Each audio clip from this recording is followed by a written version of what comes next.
we go over to the Mariners here, and their offseason is quiet per se, which we've gone through that. But, these sort of headlines that we're going to go over always look more towards the future of the franchise that we'll see down the road. You think about Julio Rodriguez and his rise to stardom.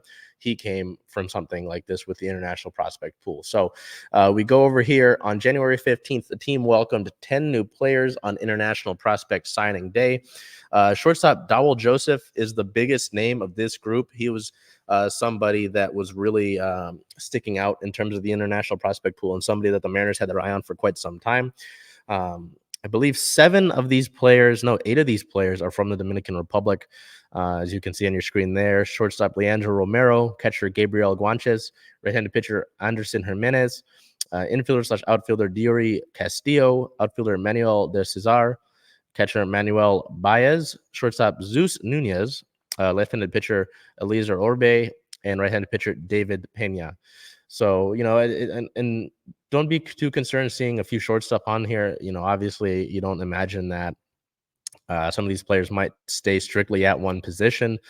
Julio, didn't always play center field, and you can see where he's at now. So it'll be interesting to see how that plays out. But it's interesting, to look at the International Signing Day with these prospects and realize, there are a few years away. They likely won't spend, immediate time in the minors. It's just not realistic.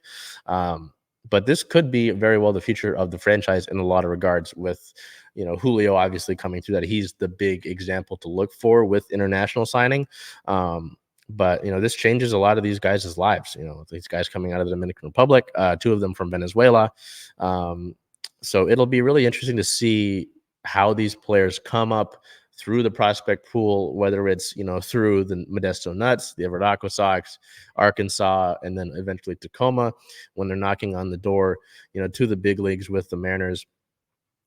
But it's going to be really interesting to see, the Dominican Summer League take place and kind of keeping track of those.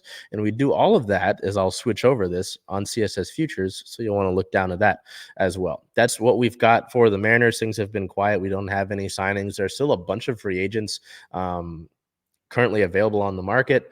The Mariners have been rumored to be interested in Cody Bellinger. I don't imagine, considering the budget that they've been working with, that's realistic unless Bellinger wants to take less money. Same thing with Snell. I just don't think that's realistic as well. It'd be really cool to have Blake Snell here, considering, how big of a Seattleite he's been and a proponent of Seattle that he's been. But again, with the money that he's asking for and the money that the Mariners have in terms of a budget and that they're working with, it doesn't seem realistic unless he's going to take some sort of pay cut. So that's what we've got for Mariners news. We do